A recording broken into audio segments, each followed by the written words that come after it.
Dans cette vidéo, on va parler du nouveau bureau Linux que j'ai installé sur une VM qui tourne sur Fedora, parce qu'il y a un spin officiel de Cosmic sur Fedora qui s'appelle Fedora Cosmic. C'est le bureau par défaut qu'on trouve sur PopOS, mais qu'on a tendance à trouver dans de plus en plus de distributions pris en charge officiellement, alors que le bureau a uniquement un an d'existence, un peu plus d'un an d'existence. Ils ont sorti leur V1 il y a 5 mois, et là ils ont sorti une mise à jour qui corrige quelques effets de bord et qui rajoute des fonctionnalités assez intéressante. Et vous le voyez sûrement pendant que je faisais l'intro, sa grosse particularité c'est sa gestion des fenêtres en mosaïque, ou encore appelée tiling, qu'on peut désactiver. On verra ça plus en détail au cours de la vidéo. On peut gérer le tiling par workspace, on peut le désactiver, sortir une fenêtre du tiling, bref on va voir plein de choses. Et le but dans cette vidéo c'est de naviguer un petit peu dans ce bureau pour voir les personnalisations qu'on peut faire. Moi j'ai déjà fait des personnalisations dans le panneau, ici ils appellent ça le panneau, où j'ai mis par exemple la consommation système, enfin les stats un petit peu système, j'ai mis la météo,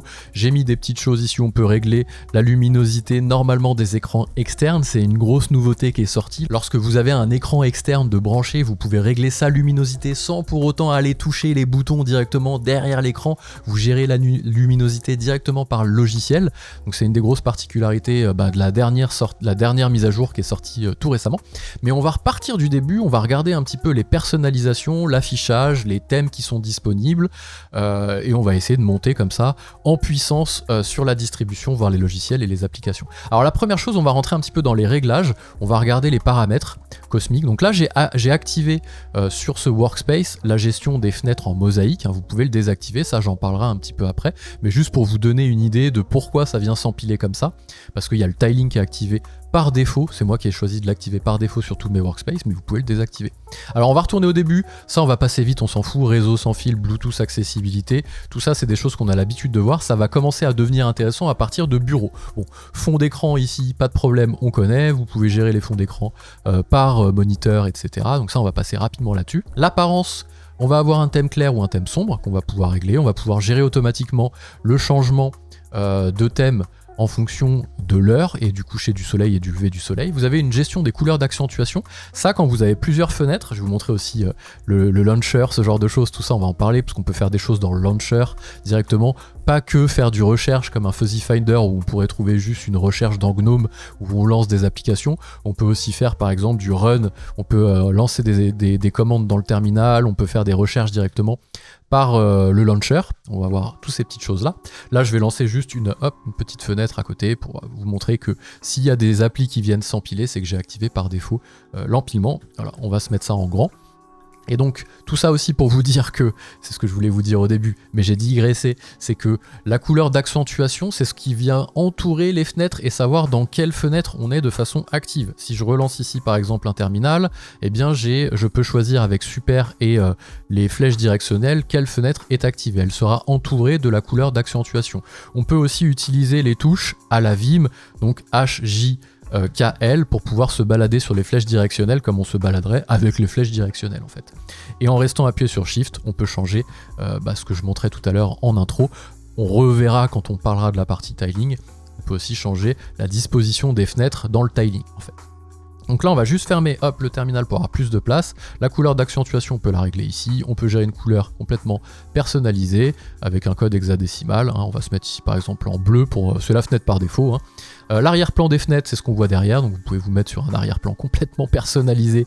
On va revenir sur celle par défaut sinon ça va être un peu dégueulasse. Vous voyez les petits effets de bord quand vous revenez sur les couleurs récentes, il vous sélectionne les couleurs ici en visuel, mais il vous les met pas véritablement, il faut venir les resélectionner ici et pour qu'elles soient prises en compte. Donc là je vais juste mettre un tout petit dégradé, pas tout à fait noir, parce que voilà, je vais mettre comme ça. Sinon le contraste n'est pas hyper bien géré si on met tout full noir. Vous pouvez gérer l'arrière-plan. La couleur principale de l'arrière-plan est utilisée pour la barre latérale de navigation, donc là vous choisissez auto ou pas auto. Donc ça permet de faire du contraste, ça peut être pas mal. Ici j'ai mis un espèce de gris, vous mettez un espèce de noir, comme ça vous avez un contraste qui se fait mieux. Vous allez voir tout au long de la vidéo que la grosse particularité c'est la personnalisation. Ici vous voyez j'ai un bureau qui ressemble, qu'on trouve normalement dans des bureaux qui sont faits sur Arch et qui sont personnalisés 100% à la main. Là vous avez des choses que vous pouvez personnaliser via les paramètres qui sont natifs avec une interface graphique pour les personnalisations. presque aussi poussé, alors, attention je vais me faire des ennemis pour la communauté Arch, bien sûr pas aussi poussé qu'Arch, mais vous pouvez avoir un beau bureau sans pour autant devoir tout gérer à la main. Et c'est hyper personnalisable. Donc là on a vu l'arrière-plan, on peut changer la teinte du texte de l'interface, donc là vous pouvez choisir un vert, bon ça va tout passer en vert, on va se mettre sur un truc un peu plus accessible, voilà par exemple, peut-être un blanc, vu qu'on a mis un thème sombre, vous faites fermer ici, teinte des composants de contrôle, on va pas tout regarder en détail dans tous les menus, utilisez la couleur d'accentuation du thème comme indice de fenêtre active, ça c'est pas mal, vous pouvez le désactiver, et du coup vous pouvez choisir uniquement comment il vient entourer la fenêtre juste pour cette fonctionnalité là, si vous voulez que ce soit par exemple comme ça, on va le mettre un peu plus contrasté, hop, la fenêtre elle se mettra en rouge, mais ça change pas la couleur d'accentuation pour le reste. Vous voyez la couleur d'accentuation elle est restée en bleu et vous gérez juste la couleur d'indice de fenêtre active séparément. On va pas le faire, hop, on va tout prendre en bleu.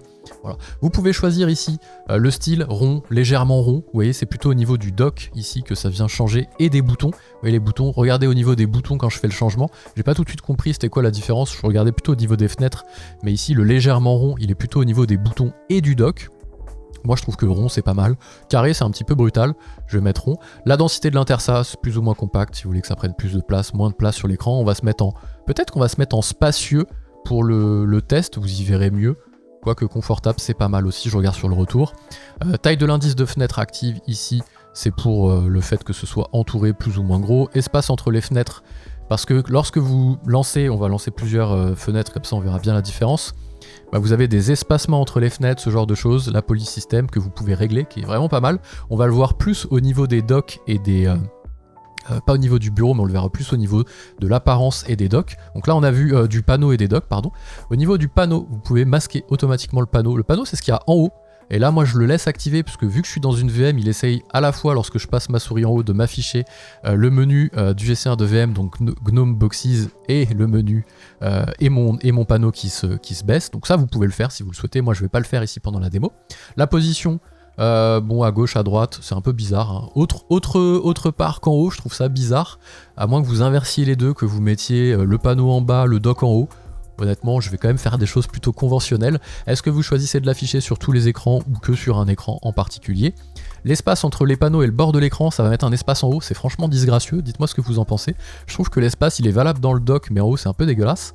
Donc là on va l'enlever. Je fais une petite pause dans la vidéo simplement pour remercier toutes les personnes qui soutiennent financièrement la chaîne, que ce soit sur YouTube, au niveau des abonnements YouTube, au niveau des abonnements Twitch, ou même des dons qu'on peut faire directement sur le site internet. Je vous mets le lien si ça vous intéresse de soutenir, parce que j'essaye de faire de Stagguide un endroit sans pub, indépendant, qui parle de logiciels libres et d'open source. Donc les sources de rentrée d'argent pour des médias comme celui-ci sont pas infinies, donc je mise vachement sur le soutien de la communauté pour faire découvrir plein de petits outils libres, open source, et surtout véhiculer cet esprit d'indépendance et de résilience numérique. Donc si ça vous intéresse, n'hésitez pas à aller faire un tour sur le lien, allez en bascule sur Cosmic. Étendre le panneau jusqu'au bord de l'écran, ou alors vous pouvez le mettre de façon intégrée comme ça.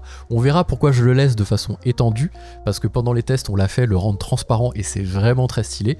Associé au bureau au niveau de l'apparence, vous pouvez choisir la taille et surtout l'opacité de l'arrière-plan. Ça je l'ai désactivé, mais je le réactive tout de suite parce que c'est vraiment très stylé. J'ai pas changé le fond d'écran, si vous avez un fond d'écran un peu plus contrasté, ça peut être encore un peu plus joli. Vous pouvez gérer les applets du panneau. Les applets, c'est quoi? C'est tout ce que vous voyez, c'est un petit peu les widgets que vous voyez à gauche, au milieu et à droite, et vous pouvez gérer exactement ce que vous voulez afficher. Si vous voulez enlever par exemple ce petit bouton de toute façon qui fonctionne pas parce que je suis dans une VM, vous l'enlevez, hop, et il va disparaître. À chaque fois il recharge, il le relève, il le baisse pour faire les mises à jour. Vous pouvez choisir l'ordre dans lequel ça s'affiche. Si vous voulez par exemple les workspaces tout à gauche, vous pouvez le mettre. Voilà, vous gérez un petit peu ce que vous voulez. Ici, Privacy Indicator, c'est ce que j'ai rajouté. C'est des applets qu'on peut rajouter qui sont pas mis par défaut, parce que on peut aller, on le verra au niveau des applications, dans le store, et à ajouter des applets qui sont disponibles en FlatHub ou en système, pour pouvoir, alors c'est souvent en FlatHub, qui soient pris en charge directement directement par votre bureau derrière. Donc moi j'ai rajouté la météo. Vous pouvez cliquer, vous avez des choses comme ça. J'ai rajouté système qui évite de faire un hashtop pour des informations un petit peu courantes, l'utilisation du CPU, de la RAM. Alors oui, alors regardons quand même juste 2 secondes pour poser un petit peu le décor, ça utilise 1,5 Go de RAM pour faire tourner le bureau. Je lui ai donné 4 Go de RAM à la machine et c'est fluide, même quand vous lancez le logiciel, le store. Si vous êtes sur GNOME comme moi j'ai Fedora Workspace, donc j'ai GNOME par défaut. J'hésite à faire tourner, je vous cache pas, après avoir testé Cosmic, à le faire tourner en parallèle et à le tester pendant quelques semaines, voir si ça tourne bien, parce qu'honnêtement, c'est vachement plus rapide au quotidien, et de façon statistique et de façon empirique. Le ressenti, et je suis dans une VM qui tourne sur GNOME Boxes, c'est même pas en barre entre guillemets, directement sur mon ordi, donc si je le fais en plus tourner sur mon ordi, il y a moyen que ce soit très joli et encore plus fluide, versus GNOME qui parfois est un peu lourdeau, on a un peu l'impression de... Voilà. Alors après c'est GNOME à 25 ans, il faut pas non plus tout confondre, là c'est du Rust qui a 1 an, donc ils utilisent des langages qui permettent de faire des choses un peu plus réactives, mais voilà, en tout cas c'est le ressenti. Il est quand même assez agréable de façon empirique aussi. Donc là vous gérez vraiment les applets que vous voulez mettre. Donc là je l'ai mis dans quelque chose que j'aime pas mal comme ça. Peut-être enlever ça parce qu'il fait doublon ici avec l'affichage du système directement en texte. Donc si vous le voulez plus ici, le système monitor du segment du début, vous l'enlevez. Hop, comme ça vous avez quelque chose de plus clair. Workspace, vous affichez vos workspace, ça j'en ai pas parlé. Les applications, on parlera du launcher d'applications aussi qui est là, qu'on peut renommer complètement personnalisé. Voilà, vous choisissez vraiment ce que vous mettez au niveau du panneau. On va pouvoir faire exactement la même. Vous pouvez rajouter aussi des choses qui n'existent pas, qui sont soit directement installées mais qui ne sont pas affichées, soit je crois pas que vous puissiez les installer ici. Il va d'abord falloir les installer directement dans le store et ensuite les ajouter et personnaliser votre panneau et votre dock. On va revenir en arrière, hop. On va aller cette fois-ci, on avait été au bout de la partie panneau avec la configuration. On va revenir ici derrière et on va aller dans dock et on va pouvoir faire à peu près la même chose dans le dock. Il y a un petit peu moins de fonctionnalité au niveau du dock. Vous allez pouvoir, si vous êtes utilisateur de GNOME, vous connaissez très certainement Dash2Dock qui permet, ici vous êtes peut-être dit depuis les 10 premières minutes de la vidéo, vous êtes peut-être dit, mais ce dock qui reste affiché là, c'est désagréable, il me gêne, il peut pas se barrer. Si, rassurez-vous. Soit vous avez une navigation au clavier, vous n'avez pas besoin du dock, vous le virez, soit vous voulez quand même garder le dock, mais vous voulez qu'il se masque automatiquement, et là vous vous dites, non mais pourquoi c'est pas déjà natif sur GNOME? Et là ça l'est. Et oui, là ça l'est, vous pouvez masquer automatiquement le dock, vous n'avez pas besoin. Alors si vous êtes sur KDE, vous n'avez pas tous ces problèmes-là, vous personnalisez tout ce que vous voulez un peu de façon native. Mais là en tout cas c'est bien de pouvoir l'avoir directement avec un dock comme ça et qui se baisse et ça marche bien tout de suite si vous passez la souris. Et encore je suis sur une VM, donc vous pouvez vraiment choisir. Ici je vais le masquer automatiquement et l'afficher, on va l'afficher quand même au passage de la souris. Vous pouvez gérer sa position, son affichage sur un seul ou plusieurs écrans, l'espace entre le dock et les bords de l'écran vous pouvez l'enlever, ce qui fait que si vous l'affichez vous voyez il n'y a plus d'espace, il est vraiment collé. Moi je trouve ça assez joli le fait qu'il y ait un petit espace. Regardez ici c'est un tout petit liseré, je sais pas si vous le verrez directement sur mon écran. Vous pouvez choisir sa taille et surtout, et vous allez voir pourquoi j'ai voulu le laisser tout à l'heure, on va l'afficher tout le temps, on va lui faire prendre toute la largeur, et là vous allez me dire mais c'est dégueulasse, qu'est-ce que tu fais Baptiste? Arrête, tu n'as pas du tout de goût. Si, rassurez-vous, on peut lui faire gérer une opacité. Bon, vous pouvez quand même le masquer. Mais si vous lui faites gérer, vous avez moins de place sur l'écran s'il est tout le temps affiché, c'est quand même dommage. Mais si vous voulez vraiment le laisser tout le temps affiché, vous pouvez gérer l'opacité aussi, directement ici, et configurer des applets, et vous avez exactement la même disposition, à gauche, à droite. Si vous prenez par exemple votre launcher et vous souhaitez le mettre ici directement à gauche, vous avez une navigation un peu à la Windows. Je vais essayer de me pousser. Voilà, ça permet d'avoir un peu à la Windows. Maintenant, si vous voulez le mettre plutôt à droite, vous pouvez. Ça fait un peu bizarre à droite, mais voilà, il sera disponible ici, comme ça, quand vous le lancez, vous avez le raccourci qui se met. En général, on les laisse quand même au milieu. À la fois, bon, ça c'est quand il prend toute la largeur. S'il est que intégré au milieu, ça vient juste changer l'ordre, le fait d'avoir des choses au début et à la fin. On va le remettre par défaut. On va le laisser comme ça. Vous voyez, on a quand même je trouve qu'on a déjà un beau bureau, un bel écran, avec le fait que ce soit transparent en haut, le fait que ce soit transparent en bas.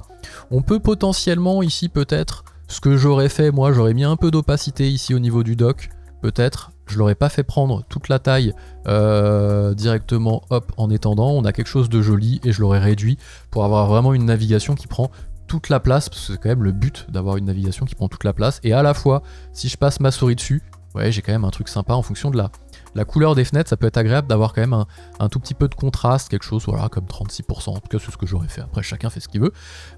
Au niveau des écrans, bon là c'est classique. Alors je suis dans une VM, j'ai peut-être pas toutes les fonctionnalités, au niveau de la résolution, fréquence de rafraîchissement, etc. Son, alimentation, tout ça on va passer assez rapidement, parce que c'est les mêmes réglages que ce qu'on pourrait avoir sur du GNOME ou autre. On va aller dans les applications, parce que y a des applications qui sont disponibles par défaut. Alors ça c'est plutôt là où vous choisissez les applications, mais on va basculer dans les applications, on va lancer le store. Donc là hop, vous mettez là, vous lancez Store Cosmic, hop, ça se met à côté. Si vous voulez lui faire prendre, on va aller voir sur le tiling, etc. Si vous voulez lui faire prendre plus de place, vous pouvez avec la souris lui dire tu me prends plus de place. Vous pouvez interchanger les espaces en faisant Super Shift. Vous pouvez changer la fenêtre active en faisant Super S avec les flèches directionnelles ou JKL en fonction de comment vous souhaitez naviguer. Si vous êtes habitué et que vous passez votre vie dans le terminal et que vous êtes sur Vim, Helix, NeoVim ou que sais-je et que vous avez l'habitude, ou même des applications TUI, Terminal User Interface qui utilisent beaucoup la navigation à la Vim, vous pouvez aussi faire comme ça. Vous voyez, c'est hyper réactif. Si vous utilisez logiciel de GNOME, vous savez, quand ça se lance, c'est toujours un peu pâteau. Vous lancez une recherche, c'est long. Enfin, là, je sais pas comment trop le dire. Alors, est-ce que c'est parce qu'il n'y a pas beaucoup de choses qui tournent dessus, qu'il n'a pas eu besoin de beaucoup indexer, etc. Mais ça tourne, quoi, en fait. C'est hyper rapide. On peut brancher, donc il y a les paquets système en fonction de la distrib que vous utilisez. Et vous pouvez aussi brancher des dépôts Flatpak via FlatHub. Ils ont aussi un dépôt Cosmic Flatpak à eux, à mon avis c'est pour gérer leurs applets je pense, et aussi rajouter des dépôts personnalisés via Flatpak Repo aussi, que vous pouvez mettre directement en important vos dépôts. C'est fluide, je sais pas quoi vous dire d'autre, c'est rangé ici un petit peu par catégorie d'application. Vous voyez, quand vous changez d'appli, si vous utilisez le logiciel de GNOME encore, vous savez, on est ensemble, vous savez de quoi je parle. Et quand vous lancez même une recherche, ne serait-ce qu'une recherche, je sais pas, vous voulez installer Gary, un gestionnaire d'email, là il est disponible en FlatHub et en système Fedora. Je sais qu'il était disponible directement dans les dépôts Fedora classiques. Là vous choisissez comment vous l'installez. Vous avez les applets, ce que je vous disais tout à l'heure, donc vous pouvez, par exemple, ils ont un applet pour Cosmic U, pour gérer ici le centre de contrôle U-Lite. Si vous avez par exemple une maison connectée avec des ampoules U, on va l'installer, tiens, pour voir ce que ça fait pendant que je vous parle des applets. Et après les applets, vous voyez, c'est assez rapide, vous pouvez les placer sur le bureau. Ici vous les mettez soit sur le panneau, soit sur le dock, ce que je vous ai montré tout à l'heure. Donc là nous on va les mettre sur le panneau en haut, et on va les mettre ici, tiens, à droite d'application. Donc on va hop faire au niveau du panneau, placer et réajuster. Il vous ouvre ici à droite, parce qu'on était déjà dans les paramètres, donc il vous a déjà mis à droite votre petite fenêtre. Vous regardez Cosmic U, bah tiens, il s'est déjà mis là par défaut dans le panneau à gauche, dans le segment du début. Si vous aviez voulu le changer, le mettre plutôt à droite de la météo, vous auriez pu le faire, mais ça on l'a déjà vu tout à l'heure. On va le laisser là-bas, et on va voir est-ce qu'il a détecté automatiquement, vu qu'on est sur le même réseau local. Non, ouais, il y a des trucs, il y a des choses qui marchent pas super. À mon avis, c'est pas lié à un bug de Cosmic ou de ma distrib, c'est plus lié au fait que ça tourne dans une VM, que j'ai rien personnalisé. Donc vous avez des choses qui tournent plus ou moins bien au niveau des applets. Il y en a certaines qui ont fonctionné, j'ai installé Météo qui est ici, j'ai installé ici la consommation système pour ne pas avoir besoin tout le temps de faire htop, etc. Donc voilà, au niveau des applis, par défaut vous avez ça qui est installé. Ils ont déjà des applis à eux. Donc là, bon, calculateur, tout ça c'est pas à eux, il y a les paquets, machin. Et vous avez donc Cosmic Applet, c'est pour gérer les applets. Vous avez Background pour gérer les backgrounds. Enfin, vous avez toutes les... le gestionnaire de fichiers. Cosmic U, c'est ce que j'ai ouvert. Le launcher, on va en parler juste après du launcher. Vous avez Cosmic Media Player, Cosmic Notification, Settings, Cosmic Store, Cosmic Terminal. Et Cosmic même Text Editor, qui est un éditeur de texte un peu standard. Moi, j'aime bien Z. Après, celui-ci est vraiment très standard, quoi. Je sais pas sur quoi ils se sont basés. À mon avis, ça doit être... des applis open source sur lesquels ils se sont inspirés plutôt que de tout redévelopper.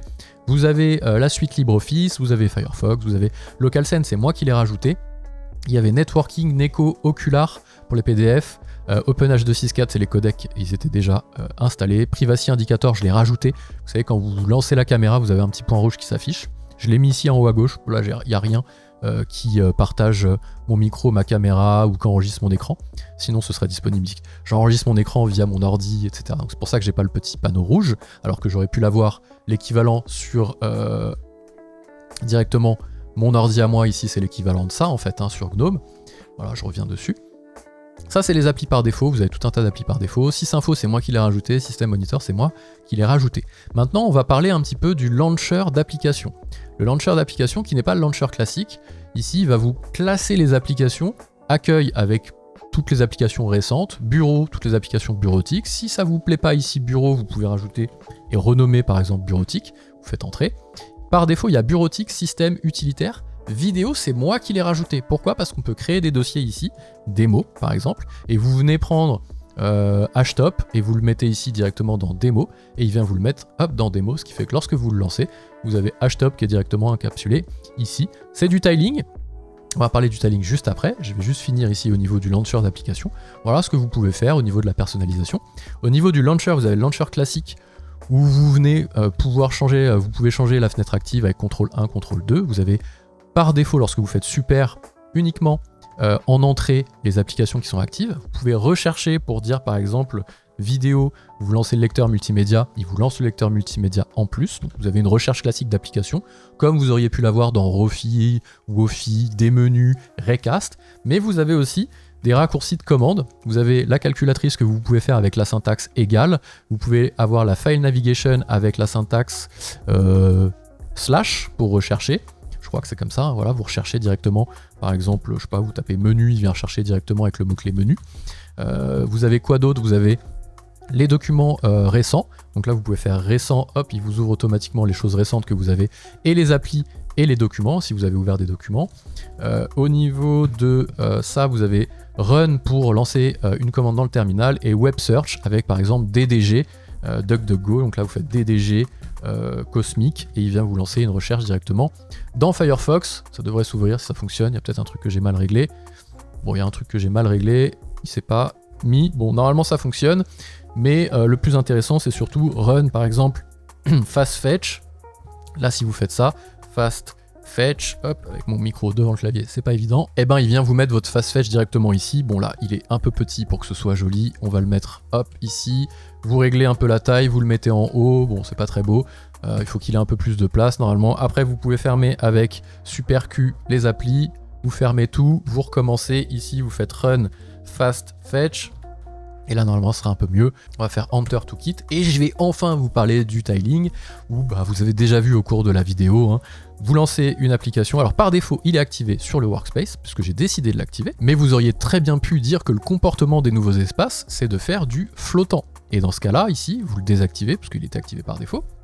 Lorsque vous lancez, on va le lancer tiens, avec le dock, vous lancez de façon flottante classique, où vous avez après la possibilité d'avoir, donc là il n'y a qu'une appli, hein, mais de vous mettre directement, comme sur GNOME, vous auriez pu l'avoir directement sur GNOME de cette façon-là. Mais si vous l'activez ici, donc vous revenez au niveau, hop, il faut pas que j'aille trop, sinon ça me met les trucs de ma VM, vous activez par défaut l'agencement en flottant, en agencé, pardon, et donc dans ce cas-là, le workspace active héritera du menu que vous avez coché, mais si vous allez sur votre deuxième workspace, il n'est pas forcément coché par défaut. Ici, vous voyez, il n'est pas coché. Et si vous ouvrez une fenêtre dans ce autre workspace, donc là, il me remet sur le deuxième. Et si vous lancez par exemple terminal, hop, il va vous le mettre en flottant. Donc vous gérez en fait l'affichage en tiling ou en flottant, donc en empilé, pardon, ou en mosaïque, bureau par bureau. Et vous pouvez aussi choisir si vous voulez que ce soit un comportement. Quel est le comportement par défaut? Est-ce que c'est en agencé ou en flottant? Et donc là, le comportement par défaut, vous allez le faire par exemple en agencé, ce qui fait que si vous rajoutez un nouveau bureau et que dans ce nouveau bureau, vous lancez un nouveau terminal, il sera cette fois-ci en mosaïque. Donc vous avez deux choses, l'activer ponctuellement ou le désactiver ponctuellement, et le comportement par défaut des nouveaux workspaces. Là par exemple, je désactive, si vous lancez à côté logiciel, il va se lancer à côté logiciel. Si vous venez sur un bureau qui a le tiling activé, on va prendre le terminal par exemple, mais que vous voulez que cette fenêtre en particulier, si vous lancez, je sais pas, le store ou le store cosmique, tiens, on va le lancer en plus. Alors là, vu qu'il était déjà lancé, il me l'a remis dans le bureau sur lequel il était lancé actif. Ça, c'est quelque chose, à mon avis, qu'on peut désactiver. Donc on va le relancer une nouvelle fois avec une nouvelle fenêtre. Décidément, il veut pas. Il y a certaines applis où il ne veut pas le lancer plusieurs fois. Je pense que c'est peut-être une sécurité qui le lance qu'une seule fois. Voilà. Et vous vous dites, bah tiens, moi cette fenêtre de l'explorateur, je veux pas qu'elle soit en mosaïque, je veux qu'elle sorte du tiling. Et donc là, vous faites épingler. Et en fait, le tiling va se garder derrière pour toutes les autres fenêtres, mais celle-ci, vous pouvez la garder. Alors par contre, vous déshéritez ici de la gestion de l'alignement par bord. Et après, si vous voulez la remettre dans le tiling, vous la désépinglez. Il y a un raccourci pour ça, je crois que c'est Super J, il me semble. Super Y, non, ça désactive ou ça active le tiling de façon raccourcie, donc ça c'est pas mal. Et après je crois qu'il y a un raccourci pour venir sortir une fenêtre du tiling. Voilà, ça c'était pour la partie tiling. Je pense qu'on a fait un bon tour dans tout ce que je voulais vous montrer. C'est un bureau qui est disponible, comme je le disais en intro, dans plus en plus de distributions de façon un peu native. Ici, bah, vous voyez, c'est sur la page System76. On peut voir un petit peu toutes les distributions sur lesquelles il apparaît. Donc forcément sur PopOS parce que ça devient le bureau officiel de PopOS. Vous avez un spin Fedora, mais vous avez aussi Fedora Cosmic en Atomic qui est disponible, CatchyOS, NixOS, Arch Linux, OpenUse, OpenSUSE, Aerin OS, je les connais pas tous, Postmarket OS, Gentoo Linux et plein d'autres distributions aussi. Après, vous pouvez l'installer un petit peu partout. Ça, c'est un petit peu la prise en charge officielle. Donc voilà, encore une fois, n'hésitez pas à me dire ce que vous utilisez, ça m'intéresse. Je vous envoie vers une vidéo qui pourrait vous intéresser à mon avis. N'hésitez pas à vous abonner à cette chaîne si ce genre de sujet vous plaît. On parle de logiciels libres, open source, Linux, Home Lab. Je vous dis à bientôt.